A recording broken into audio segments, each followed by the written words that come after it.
Hello everyone, my name is Manju Saraswat. Today we are going to study economics chapter that is development. It is first chapter और इस book में आपको बहुत easy बहुत छोटे छोटे से चैप्टर्स मिलेंगे जो लर्निंग में रियली बहुत इजी होंगे और development chapter is a very easy chapter for you.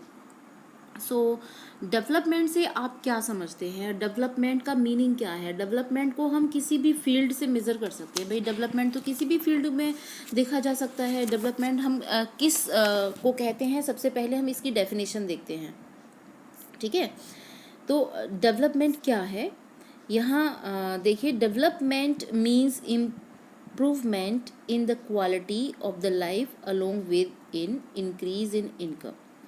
यानी कि मेनली हमारा जो कॉन्सेप्ट होता है कि डेवलपमेंट हम तब कहते हैं जबकि हमें ये लगता है कि हमारी इनकम में क्या हो गई, इंक्रीमेंट हुआ है ना। लेकिन जो हमारी इच्छाएं जो होती हैं, हमारी जो डिज़ायर्स होती हैं, अक्सर जब वो फुलफ़िल हो जाती हैं, हम कैसी लाइफ जो है सरवाइव करना चाहते हैं, कैसी लाइफ जीते हैं, तो ये सारी चीज़ों को हम किससे जोड़ते हैं? डेवलपमेंट से जोड़ते हैं।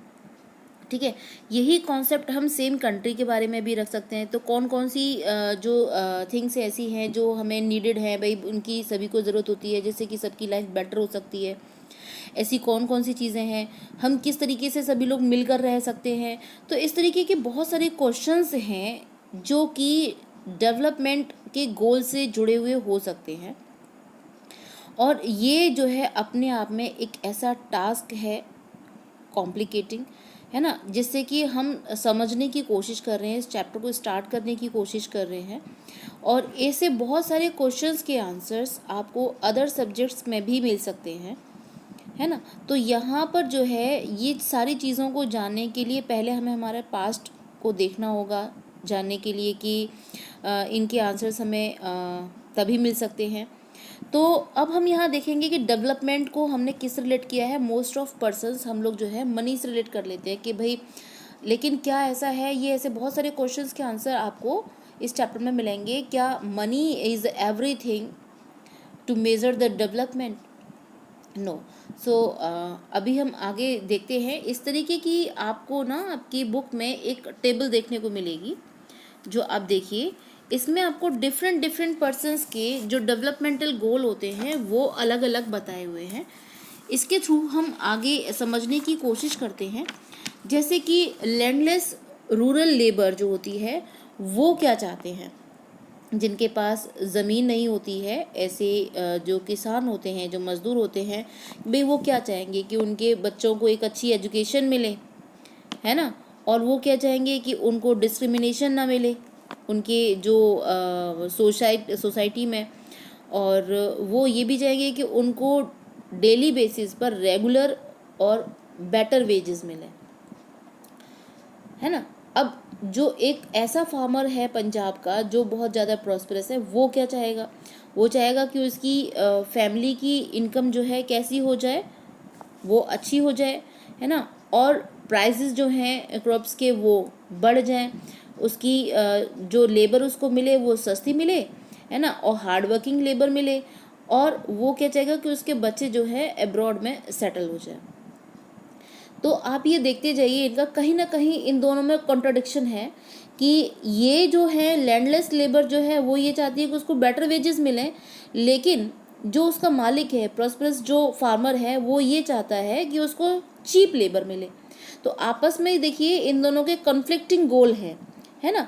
अब देखिए आगे, farmers who depend only on rain for growing crops. तो डेफिनेटली वो क्या चाहेगा कि भाई जो खेती सिर्फ बारिश के ऊपर ही डिपेंडेड है, वो क्या चाहेगा कि उसका जो क्रॉप है वो ज़्यादा से ज़्यादा हो, है ना, उसकी जो फसल है वो बढ़ जाए और उसको प्रॉपर इरिगेशन मिल पाए, है ना। एक rural woman from a land owing family, वो क्या चाहेगी? एक महिला जो गांव की है, जिसके पास अपनी एक ज़मीन है, तो वो क्या चाहेंगे कि भाई उनकी भी एक प्रॉपर जो है इनकम हो और वो जो ज़रूरी सामान है उनको वो ख़रीद पाए। अर्बन अनएम्प्लॉयड यूथ क्या चाहेगा? डेफिनेटली वो एक अच्छी जॉब चाहेंगे। और a boy from a rich urban family, एक लड़का जो एक रिच फैमिली से है वो डेफिनेटली क्या चाहेगा कि वो फ्रीडम चाहेगा और वो चाहेगा कि उसको अब्रॉड में जाके वो पढ़ सके। A girl from a rich urban family वो क्या चाहेगी कि भाई वो भी चाहेगी कि उसको भाई के बराबर उसको फ्रीडम मिले, जिससे कि वो अपनी लाइफ में जो चाहती है वो डिसाइड कर पाए और स्टडीज़ के लिए अब्रॉड जा पाए। लेकिन वहीं एक जो आदिवासी है नर्मदा नदी के किनारे रहने वाला, तो वो क्या चाहेगा कि यहाँ पर जो बांध बनने वाला था, बांध बनने वाला, तो वो उनकी जो फसल जो है उसमें कोई कमी ना आए, उनके जो वर्क है उसमें कोई कमी ना आए, इसकी वजह से है तो उसको क्या मिले, प्रॉपर उसको वर्क मिलता रहे। ठीक है, तो यहाँ पर वो डिस्प्लेस ना हो, है ना। तो यहाँ पर ये जो जितने भी गोल दिए हुए हैं, डेवलपमेंटल गोल्स जो दिए हुए हैं, एस्पिरेशंस जो दिए हुए हैं, वो आप देखेंगे कहीं ना कहीं एक दूसरे से के लिए कॉन्फ्लिक्टिंग है। कि जैसे मैंने आपको बताया कि भाई एक जो एंटरप्रेन्योर है वो क्या चाहेगा कि डैम्स बने, और जो वहाँ पर रहने वाले लोग हैं उस एरिया में वो लोग चाहेंगे कि डैम्स ना बने, क्योंकि वो डिस्प्लेस हो जाएंगे। यहाँ बॉय ये चाहता है कि उसको फ्रीडम मिले, है ना, और गर्ल ये चाहती है कि उसको फ्रीडम मिले। ठीक है, तो यहाँ पे जो अनएम्प्लॉयड पीपल हैं वो चाहते हैं कि उनको वर्क मिले। तो कहीं ना कहीं अगर हम सिमिलैरिटी देखते हैं तो यहाँ पर हमें एक सिमिलैरिटी देखने को मिलती है कि ये सभी जो चीज़ें हैं, ये जो सभी गोल हैं इनके, ये जो सभी डेवलपमेंटल जो गोल हैं वो हमें एक जैसे लगते हैं, लेकिन ऐसा है नहीं, क्योंकि हमें लगता है कि हर कोई व्यक्ति जो चीज़ें चाहते हैं, पाना चाहते हैं, they all are related to money, ये सभी जो है मनी से रिलेटेड है। लेकिन कहीं ना कहीं आपको इसमें कॉन्फ्लिक्टिंग गोल नज़र आते हैं, जैसे कि a girl expect as much freedom and opportunity as her brother and that he also shares in the household work.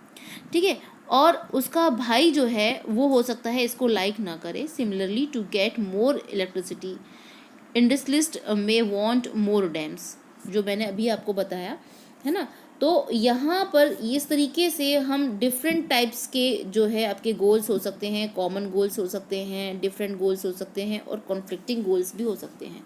जो अभी आपने टेबल देखी उसके बेस पर आपने देखा कि अलग अलग लोगों के अलग कुछ के कॉमन गोल होंगे जो हम कह सकते हैं all they are related to money, और कुछ के डिफरेंट गोल होंगे, और कुछ के गोल्स जो है वो कॉन्फ्लिक्टिंग हो सकते हैं एक दूसरे। जैसे कि मैंने अभी बताया आपको कि जो एंटरप्रेन्योर हैं, इंडस्ट्रियलिस्ट हैं, वो चाहेंगे ज़्यादा से ज़्यादा डैम्स, है ना, और वहाँ के जो लोग हैं क्योंकि वो डिस्प्लेस हो जाएंगे, ट्राइबल पीपल सच लाइक, तो सच एज, तो ये जो है वो नहीं चाहेंगे कि यहाँ पर डैम्स बने क्योंकि वो लोग डिस्प्लेस हो जाएंगे। तो इस तरीके की चीज़ें आपको यहाँ पर देखने को मिलेंगी कि ये क्लियर है कि different person can have different developmental goals and two जो है वो सेकंड थिंग क्या है कि what may be development for one may not be development for the other, it may even be destructive for other. तो यहाँ पर जो एक के लिए डेवलपमेंटल गोल है मे बी हो सकता है कि वो दूसरे के लिए डेवलपमेंटल ना हो, as you are seeing in this picture.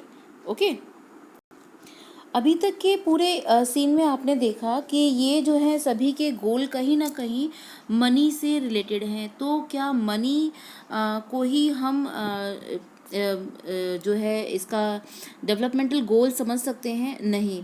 तो इसके अलावा, इनकम के अलावा अदर जो है गोल भी हो सकते हैं क्या? Yes, material goods are not all that you need to live. तो मटेरियल गुड्स ही सब कुछ नहीं है।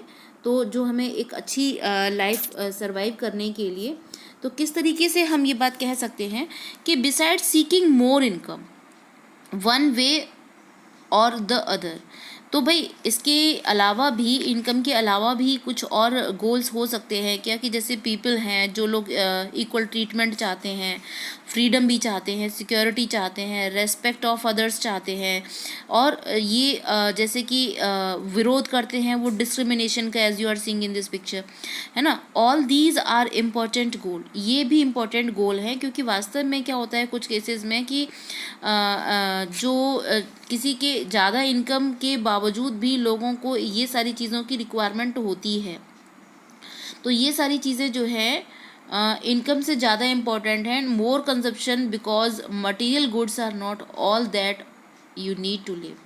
तो money and material things that one can buy with it, है ना, इज़ वन फैक्टर डेफिनेटली कि जिसके ऊपर हमारी एक अच्छी लाइफ जो है डिपेंड करती है। But the quality of our life also depends on non material things. ये जो क्वालिटी ऑफ लाइफ है वो हमारी जो है किसके ऊपर डिपेंड करती है, नॉन मटेरियल थिंग्स के ऊपर डिपेंड करती है।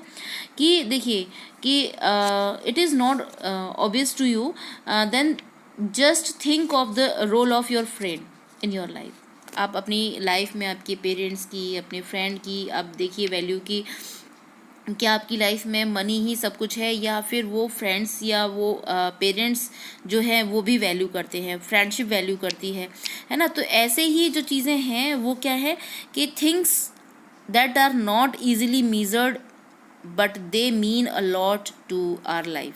तो ये सारी चीज़ों को हम इग्नोर भी नहीं कर सकते हैं, और मनी के अलावा भी हमें ये जो है सारी चीज़ें वो चाहिए होती हैं, ये नीडेड होती हैं, ठीक है। तो अब जैसे एक दूसरा एग्जांपल ले लेते हैं कि suppose you are getting a job far off place, but लेकिन क्या है कि यहाँ पर आप क्या क्या फैक्टर्स और हैं जो आप देखोगे कि भाई इनकम के अलावा भी और कौन से चीज़ों पर आप फोकस करेंगे। तो वो होंगी कि आपकी फैमिली के लिए क्या फैसिलिटीज़ है, वर्किंग एटमॉस्फेयर कैसा है, जॉब अपॉर्चुनिटीज़ जो है, लर्निंग अपॉर्चुनिटीज़ किस टाइप की हैं। तो यहाँ पर दूसरे केस में क्या है कि अ जॉब में गिव यू लेस पे, और कहीं दूसरी तरफ आपको एक जॉब जो है वो कम पेमेंट दे रही है। तो वहाँ पर लेकिन क्या है कि जो है रेगुलर एम्प्लॉयमेंट है और सिक्योरिटी है, तो आप किसको प्रिफर करोगे? डेफिनेटली, है ना, जो आपको हाई पे कर रही है बट लेकिन वहाँ पे जॉब सिक्योरिटी नहीं है और फैमिली आपके लिए कोई टाइम भी नहीं है, leave no time for your family. तो यहाँ पर ये आप इस तरीके से जो चीज़ों को ज़्यादा फोकस करोगे वो सिक्योरिटी और फ्रीडम को फोकस करोगे, ठीक है। तो इस तरीके से हम कह सकते हैं कि material goods are not that all need to live. अब नेक्स्ट क्या है वो हम देखते हैं कि भाई और हम गोल को किस तरीके से देख सकते हैं कि for development people look at a mix of goals, कि भाई लोगों के जो गोल हैं वो मिक्स भी हो सकते हैं। किस तरीके से mix of goals? It is true that if women are engaged in paid work, their dignity in the household and society increases definitely. It is also the case that if there is respect for women, there would be more sharing of housework and a greater acceptance of women working outside. Definitely एक ऐसी महिला जो paid work करती है वो घर और बाहर दोनों जगह जो है सम्मान पाती है। तो उसको क्या चाहिए? A safe and secure environment भी चाहिए, है ना, जिससे कि जो महिला जो है वो वर्क कर सके और अपना बिजनेस रन कर सके या जॉब कर सके। तो यहाँ पे जो डेवलपमेंटल गोल हैं वो क्या है? वो सिर्फ मनी, बेटर इनकम से रिलेटेड नहीं है, उसके अलावा भी लोगों को क्या चाहिए? उसके अलावा भी लोगों को मनी के अलावा भी लोग अदर जो गोल्स होते हैं उन पर फोकस करते हैं, ठीक है। तो मिक्स्ड गोल जो है किस तरीके से है, यहाँ पर विमेन का ये एग्जांपल लेकर आप बता सकते हैं। अब हम इसी कॉन्सेप्ट के बेस पर हम यहाँ पर नेशनल डेवलपमेंट को समझेंगे कि जैसे अभी हमने देखा है कि अलग अलग तरीके से हमने देखा कि डेवलपमेंट किस किस बेस पर हम कह सकते हैं कि डेवलपमेंट है, या इनकम के अलावा भी चीज़ों को हम डेवलपमेंट में इंक्लूड करते हैं। तो क्या ऐसा नेशन में भी है? क्या नेशन की इनकम बढ़ने पर, है ना, उसकी ग्रोथ होने पर, जो ग्रोथ का कॉन्सेप्ट है वही हम रिलेटेड टू डेवलपमेंट बोल देते हैं, लेकिन क्या सिर्फ इनकम बेस होने पर क्या हम उसको डेवलप बोल सकते हैं? तो यहाँ पर इन सारी चीज़ों को हम आगे देखते हैं। National development and it's different aspects, okay. तो यहाँ पर जो इन सारी चीज़ों को डेवलपमेंट के बारे में हम समझेंगे। देखिए अभी आपने पहले देखा है कि इंडिविजुअल जो पर्सन है उनके अलग अलग गोल हैं, ऐसे ही भाई उनका जो नोशन है नेशनल डेवलपमेंट के लिए वो भी डिफरेंट हो सकता है। तो यहाँ पे अगर अलग अलग डिफरेंट डिफरेंट नोशंस अगर लोगों के हो सकते हैं, वही विचार अलग हो सकते हैं, तो कैसे कन्फ्लिक्टिंग हो सकते हैं, तो किस तरीके से हम डिसाइड करेंगे कि इम्पोर्टेंट क्या है, ज़रूरी क्या है। If there are conflicting, how does one decide? What would be a fair and just path for all? We also have to think whether there is a better way of doing things. Would the idea benefit a large number of people or only a small group? तो ये चीज़ों को हम किस तरीके से इस thought को, भाई लोगों को ये वाकई में बेनिफिट होगा या नहीं होगा, या सबके लिए सही क्या है ना, कौन सा तरीका ज़्यादा बेटर है। तो ये सारे क्वेश्चंस जो होते हैं, है ना, इनसे रिलेटेड जो आंसर हैं, they all consider in the development of a nation. अब देखिए, अगर सभी का मीनिंग जो है अलग अलग है, सभी के नोशंस अगर अलग अलग हैं, तो हम ये कैसे डिसाइड करेंगे, भाई कंट्रीज़ को किस तरीके से आपस में हम बता सकते हैं कि भाई कौन सा कंट्री जो है डेवलप है और कौन सा कंट्री नहीं है। दोनों में मतलब अलग अलग किस तरीके से आप कंपैरिजन कर सकते हैं कि उनमें क्या सिमिलैरिटीज़ है, क्या डिफरेंस है। तो यहाँ पर जो है हम जैसे क्लास का एग्जांपल लेके समझ सकते हैं कि जो आप किस तरीके से कंपैरिजन करते हैं स्टूडेंट्स में। जैसे कि कुछ बच्चे की हाइट जो है बहुत अच्छी होती है, हेल्थ में, टैलेंट में, इंटरेस्ट में। इस तरीके से जो हेल्दीएस्ट स्टूडेंट है may not be most studious one, and the most intelligent student may not be the friendliest one. ये ज़रूरी नहीं है। तो भाई इस तरीके से आपस में आप स्टूडेंट्स को किस तरीके से कंपैरिजन करेंगे, तो जो क्राइटेरियन है, हाँ, वो क्राइटेरिया के ऊपर डिपेंड करता है कंपैरिजन। तो जैसे कि हम अलग अलग क्राइटेरिया से देखेंगे, अगर हमने स्पोर्ट्स के लिए चूज़ करने हैं स्टूडेंट, तो हम उस तरीके से देखेंगे। डिबेट के लिए चूज़ करना है, म्यूज़िक टीम के लिए चूज़ करना है ना, पिकनिक के लिए ऑर्गेनाइज करने के लिए चूज़ करना है। तो हम अलग अलग क्राइटेरिया डिसाइड करके तब हम उनको कंपैरिजन कर सकते हैं। तो if for some purpose we have to choose the criterion for the all round progress of children in the class, how shall we do it? तो यहाँ पर जो है, अगर आप जो सभी उनको किस तरीके से चुनेंगे स्टूडेंट्स को, तो यहाँ इसी तरीके से आपका एग्जाम्पल दिया हुआ है कि यूजुअली वी टेक वन और more important characteristics of a person and compare them based on these characteristics. तो एक या दो लेंगे, उसके बेस पर हम उनको कंपैरिजन करेंगे। तो यहाँ पर ये डेवलपमेंट के फील्ड में भी ये क्या होता है, ये चीज़ें लागू होती हैं। किस तरीके से होती हैं कि for comparing countries their income is considered to be one of the most important. तो यहाँ पर हम इनकम के बेस पर कंट्रीज़ को कंपैरिजन कर सकते हैं, है ना। तो कंपेयर किस तरीके से कर सकते हैं, इनकम के बेस पर। तो countries with higher income are more develop. तो हम कंट्री भाई जो ज़्यादा जिसकी इनकम है उसको हम ये कह सकते हैं कि ये ज़्यादा डेवलप है, और जिसकी कम इनकम है उसको हम कह सकते हैं कि ये लेस इनकम या अंडर डेवलप्ड है। ठीक है। तो based on the understanding that more income means more of all things that human being need. अब आप ये देखिए कि ये जो ज़्यादा इनकम का मीनिंग क्या होता है कि भाई वो अपने लोगों की ज़्यादा जो चीज़ें हैं, नीड्स हैं, उनको ज़्यादा फुलफ़िल कर पाते हैं, हैं। और इस तरीके से जिसके पास ज़्यादा इनकम होगी वो क्या कर पाएगा, वो ज़्यादा चीज़ों को, गोल्स को पा सकेगा। तो एक जो कंट्री है उसकी इनकम क्या है ना। तो यहाँ कंट्रीज़ को आपस में किस तरीके से हम कंपेयर कर सकते हैं कि भाई उनकी, पहले हमें क्या देखना पड़ेगा कि उनकी कुल टोटल इनकम देखनी पड़ेगी, है ना। तो जो अलग अलग सभी जगह पॉपुलेशन अलग अलग होती है ना। तो हम यहाँ पर क्या कर सकते हैं कि उनकी इस तरीके से हमें अलग अलग तो नहीं पता कर पाएंगे। तो हम क्या करते हैं कि उन भाई वो कितना कमा सकता है, कि एक हम एवरेज ले लेते हैं। यहाँ पर क्या ले लेते हैं, एक एवरेज ले लेते हैं। तो क्या एक जो कंट्री है वो दूसरे कंट्री से बेटर है, इसको हम किस तरीके से उसकी जो एवरेज इनकम है उससे हम कंपैरिजन करते हैं। तो हम ये एवरेज इनकम निकालते कैसे हैं, एवरेज इनकम हम कैसे निकालेंगे कि कोई भी जो एवरेज इनकम है उसमें जो कंट्री की टोटल जो पॉपुलेशन है उससे हम डिवाइड कर देते हैं और इस तरीके से पर कैपिटा इनकम निकल कर आती है।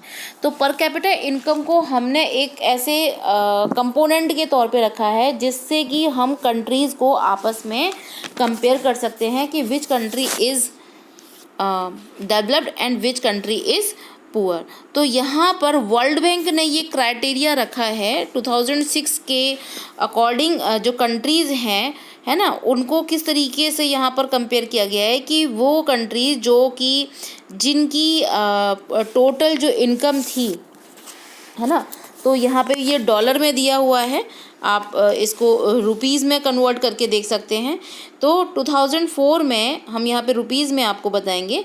2004 में ये आई विल इंटरप्ट यू कि यहाँ पर अलग अलग जो बुक्स हैं वहाँ पे अलग अलग डेटा दिया हो सकता है किसी की बुक में 2012 का दिया हो, किसी की बुक में 2006, किसी की बुक में 2004, तो ये वेरीज हो सकता है ना। तो उसके अकॉर्डिंग आपको जस्ट समझने की ज़रूरत है कि किसी भी व्यक्ति की जो पर कैपिटा इनकम है ना, वो कितनी निकल के आई है। अगर 4,53,000 या उससे ज़्यादा है तो यहाँ पर हम उसको क्या कहेंगे, एक प्रॉस्परस या डेवलप्ड कंट्री कहेंगे। और जिस किसी भी कंट्री के पर कैपिटा इनकम जो है 37,000, I am telling you in rupee, है ना, तो वो क्या है, उससे कम है, तो उसको हम क्या कहेंगे, उसको हम पुअर कंट्री कहेंगे या लो इनकम कंट्री कहेंगे। तो यहाँ पे अलग अलग बुक्स में अलग अलग जो है डेटा आपका दिया हो सकता है, ठीक है। तो ये जो है एक मेज़र करने के लिए एक रखा गया है फैक्टर है कि भाई पर कैपिटा इनकम के बेस पर भी हम ये कह सकते हैं। भाई 2004 में इसको थोड़ा सा और कम रखा गया कि जिसकी 28,000 थी या उससे कम थी, तो वो जो है उसमें आता था डेवलप्ड, उसमें जो केवल 28,000 थी, है ना, तो वो आता था इसमें, जो पुअर कंट्रीज़ थे उसमें काउंट किया जाता था। तो इस तरीके से पर कैपिटा इनकम के बेस पर वर्ल्ड बैंक ने इसको क्या किया है, यहाँ पर कंट्रीज़ को कंपेयर किया है। तो दिस फैक्टर इज़ एप्रोप्रिएट और नॉट। तो एवरेज इनकम का ये जो फैक्टर है, क्या ये जो है एक सही फैक्टर है, क्या इसके बेस पर हम कंट्रीज़ को कंपेयर कर सकते हैं। तो ये तो आपने देखा कि किस तरीके से कंट्रीज़ जो है को कंपेयर किया जा सकता है ऑन द बेसिस ऑफ पर कैपिटा इनकम। लेकिन जब आपने यहाँ पर जो है पहले अभी मैंने यहाँ पर जो बात की थी, तो आपने देखा था अलग अलग लोगों के अलग अलग गोल्स होते हैं। तो लोग जो है इनकम के अलावा भी बहुत सारी चीज़ों को फोकस करते हैं, है ना, जो उनको लाइफ के लिए बहुत ज़्यादा नीडेड होती है, फ्रीडम, इक्वलिटी वगैरह जो है उसके बारे में भी लोग सोचते हैं। तो यहाँ पर सेम कंडीशन क्या है कि कंट्री के बारे में भी हम जो है ये कह सकते हैं कि per capita income is not sufficient to compare the countries. तो यहाँ पर एक एग्जांपल आपको लेकर हम और समझाएंगे। वो क्या हो सकता है कि देखिए कि जो केरल है, ठीक है, केरल का जो एग्जांपल लिया गया है, यहाँ पे आप देखिए कि ये पर कैपिटा इनकम जो है इसमें जो टेबल है उसके थ्रू आप देख सकते हैं कि जो पर capita income Punjab, Kerala and Bihar की दी हुई है इसमें, ठीक है।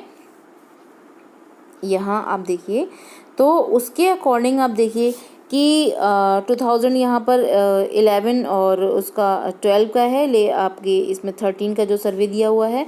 तो यहाँ आप देखेंगे कि regularly we can take into per capita income of the state, और we find that 3 Punjab has the highest per capita income and Bihar is at the bottom.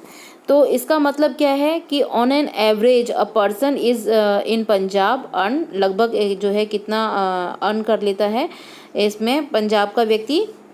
जो इसकी दूसरी टेबल है जो मैं आपको ये बोल रही हूँ, आपकी बुक में दिया हुआ है, 2013 का सर्वे दिया हुआ है ऊपर, है ना, 1.3 में। तो ये टेबल जो है आपकी 1.4 है जो मैं इसमें शो कर रही हूँ, ठीक है। तो this means that on an average a person in Punjab earn 74,606 तो इन 1 year, whereas on an average a person in Bihar would earn only around जो है बिहार में जो व्यक्ति कमा रहा है वो 23,435 rupees. So per capita income were to be used as the measure of the development. तो Punjab will be considered the most developed and Bihar the least developed state of the three में। लेकिन जब आप कंपैरिजन करेंगे, अगर दूसरा डेटा भी अगर हम इसमें देखते हैं जो आपकी इसमें टेबल में दिया हुआ है, उसके अकॉर्डिंग आप देखिए कि अभी तो हमने देखा कि भाई पंजाब जो है क्या है, वो डेवलप्ड है अगर हम पर कैपिटा के अकॉर्डिंग देखते हैं तो। लेकिन यहाँ पे इन्फेंट मोर्टिलिटी रेट जो कि आपका दिया हुआ है, इन्फेंट मोर्टिलिटी का मतलब होता है कि IMR ये इंडिकेट करता है उस नंबर को जो कि बच्चे 1 साल से पहले होने से ही पहले लगभग 1000 बच्चों में कितने बच्चे एक्सपायर हो जाते हैं, ये उस रेट को यहाँ पर शो करता है। तो आप देखेंगे कि पंजाब में ये रेट अच्छा खासा है और बिहार में ये रेट उससे भी ज़्यादा है और केरला में ये रेट सबसे उससे भी कम है। ठीक है, लिटरेसी रेट अगर आप देखेंगे तो केरला का लिटरेसी रेट बहुत ज़्यादा दिया हुआ, उसके बाद पंजाब है और फिर बॉटम में बिहार है ना। तो इसमें अलग अलग 2001 का और 2011 का अलग अलग दिया हुआ है लिटरेसी रेट। इसके बाद नेट अटेंडेंस रेशियो यानी क्लास 1 से लेके 5th तक के जो बच्चे हैं, यानी कि total number of the student जो 6 से लेके 10 तक जो स्कूल अटेंड करते हैं, है ना, उनका percentage total number of students का सेम एज के ग्रुप का दिया हुआ है। तो यहाँ पर वो भी आप देखेंगे कि टोटल जो नेट अटेंडेंस रेशियो है वो भी केरला का ज़्यादा दिया हुआ है। तो इट मीन्स अभी हम जो पर कैपिटा इनकम की बात कर रहे थे तो हमने पंजाब को डेवलप्ड बताया, लेकिन यहाँ पर अगर हम अदर फैक्टर्स को देखते हैं तो वहाँ पर आप देखेंगे कि केरला जो है डेवलप्ड है अकॉर्डिंग टू दिस टेबल। तो आप देखिए, अब सोचिए एक ऐसे पेरेंट्स के बारे में सोचिए कि भाई जो उनको अपने बच्चे कितने प्यारे होते हैं, है ना, सब लोग उनको देखकर खुश होते हैं जब किसी बच्चे का जन्म होता है। तो ऐसे जो पेरेंट्स हैं अगर उनके बच्चा साल भर से पहले ही ख़त्म हो जाता है तो ऐसे माता पिता जो होते हैं, पेरेंट्स होते हैं, उनको बहुत ज़्यादा दुख होता है। तो दूसरे जो आपके इसमें डेटा जो दिखाया जा रहा है वो हालांकि हम पुराने टाइम की बात नहीं कर रहे हैं। तो यहाँ पर देखेंगे कि जो हमारी जो फ्रीडम को टाइम जितना हो गया है उसके अकॉर्डिंग अभी भी जो इन्फेंट मोर्टिलिटी रेट है वो भी कम नहीं हुआ है, ख़त्म नहीं हुआ है इस सब के बावजूद भी, है ना। तो जो बिहार के आधे बच्चे तो स्कूल भी नहीं पहुंच पाते हैं, है ना। तो आप जो है बिहार के किसी स्कूल में पढ़ते होते तो अभी तो आधे बच्चे गायब हो चुके होते। ठीक है, तो बच्चे को स्कूल में होना चाहिए था, वो वहाँ नहीं होते हैं। तो आपके साथ अगर ये होता तो आप पढ़ नहीं पाते।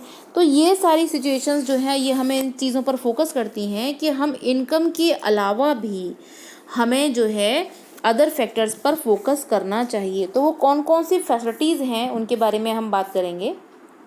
तो यहाँ पर UNDP ने एक जो है इंडेक्स तैयार की है अपनी रिपोर्ट में, जिसको हम HDI बोलते हैं, ह्यूमन डेवलपमेंट इंडेक्स। ये कैलकुलेट की जाती है कि इसमें क्या है कि एवरेज ऑफ क्राइटेरियन पैरामीटर्स तैयार किए गए हैं जो कि ये शो करते हैं कि कौन सा कंट्री जो है डेवलप्ड कहा जाना चाहिए और कौन सा नहीं। ठीक है, उससे पहले हम बात कर लेते हैं फैसिलिटीज़ के बारे में। ठीक है, उसके पहले के कौन सी फैसिलिटीज़ के बारे में हम बात कर रहे हैं कि देखिए ये जो क्वेश्चन है कि money in your pocket can not buy all the goods and services that you need to live well. तो ये जो चीज़ें हैं भाई ये बहुत ज़्यादा इम्पॉर्टेंट हैं कि कैसे हम ये कह सकते हैं कि मनी अगर आपकी जेब में है तो भी आप ज़िंदगी में बहुत सारी चीज़ें जो आपको ज़रूरी हैं वो ख़रीद नहीं सकते हैं। जैसा कि हमने अभी पहले भी एग्जांपल में बताया है कि material things are not everything. तो मटेरियल थिंग्स ही सारी चीज़ें नहीं है। जैसे कि हम भाई पैसा होने के बावजूद भी हम पॉल्यूशन फ्री एनवायरनमेंट नहीं खरीद सकते हैं। अभी जैसे कोरोना का टाइम चल रहा है ना, तो पैसा होने के बावजूद भी हम भाई उससे सिक्योरिटी तो नहीं ले सकते हैं ना। तो ये ऐसे ही अनएडल्ट्रेटेड जो मेडिसिन है वो नहीं ले सकते हैं। तो ये इस बात की क्या गारंटी है कि यानी कि मनी अगर है, सब कुछ है, तो उसके बाद हमें इस तरीके की डिजीज़ से भी नहीं बचा सकता है। तो यानी कि मनी के अलावा भी बहुत सारी चीज़ें हैं जो हमारे लिए बहुत ज़्यादा ज़रूरी होती हैं, है ना, एक अच्छी लाइफ सर्वाइव करने के लिए। तो वो कौन कौन सी फैसिलिटीज़ हैं जिन पर कि फोकस किया जाना चाहिए। देखिए अगर हम केरला की ही बात करते हैं तो आपको अभी मैंने जो टेबल शो की है उसमें आपने देखा कि वहाँ पर किस तरीके से IMR जो है वो लो है ना, क्योंकि वहाँ पर बेसिक जो हेल्थ फैसिलिटीज़ हैं, एजुकेशन फैसिलिटीज़ हैं, उन पर बहुत फोकस किया जाता है। ठीक है, तो और बाकी जो आपके पब्लिक डिस्ट्रीब्यूशन सिस्टम है वो भी वहाँ पे प्रॉपर वर्क करता है। तो ये जो है केरला इस तरीके से आपका हम कह सकते हैं कि डेवलप्ड उसमें स्टेट्स में हम इसको कंसीडर कर सकते हैं। ठीक है, तो यहाँ पर देखिए कि उसमें पीडीएस भी बेटर है, हेल्थ फैसिलिटीज़ भी बेटर हैं। भाई अच्छी हेल्थ होगी तो डेफिनेटली आप जो है प्रॉपर अर्निंग भी कर सकते हैं, आपका फोकस और दूसरी चीज़ों में भी लग पाएगा, है ना। आप अपनी जो लाइफ में जो आपके गोल हैं उनको अचीव कर सकते हैं। अगर हेल्थ और एजुकेशन नहीं है तो आप अचीव नहीं कर सकते हैं कुछ भी चीज़ें।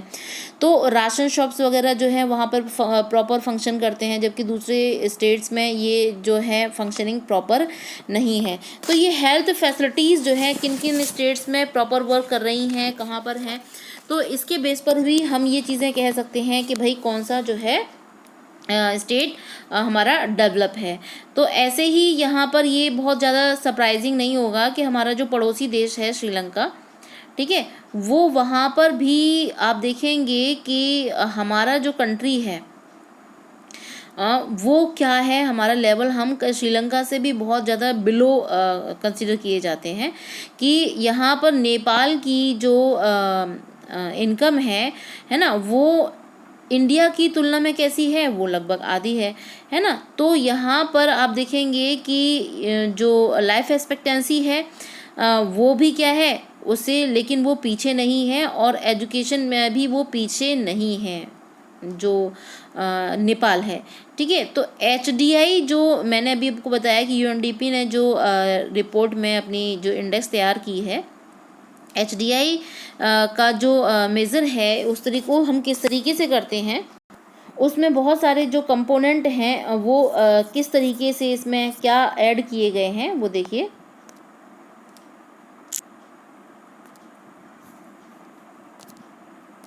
कौन कौन से ऐसे कंपोनेंट हैं जो कि HDI ने इंक्लूड किया है इनको। तो यहाँ पर देखिए कि per capita income, gross enrolment ratio, life expectancy, और इसके अलावा जो है वो आपका IMR को भी इसमें इंक्लूड किया गया है। ठीक है, तो ये इम्पॉर्टेंट है डेवलपमेंट में किसी भी सिटीज़न के लिए, किसी भी कंट्री के। तो यहाँ पर हेल्थ बहुत ज़्यादा इम्पोर्टेंट फैक्टर है। और आप देखेंगे कि बिना इन सारे जो फैक्टर्स को अचीव किए, बिना इन गोल को अचीव किए हम जो है नहीं कह सकते हैं कि country is a human development को हम कंसीडर नहीं कर सकते हैं। तो ऐसे ही अभी जो हम आगे मैं यहाँ पर बताने वाली हूँ, जब हम हेल्थ की बात कर रहे हैं तो बॉडी मास इंडेक्स क्या है।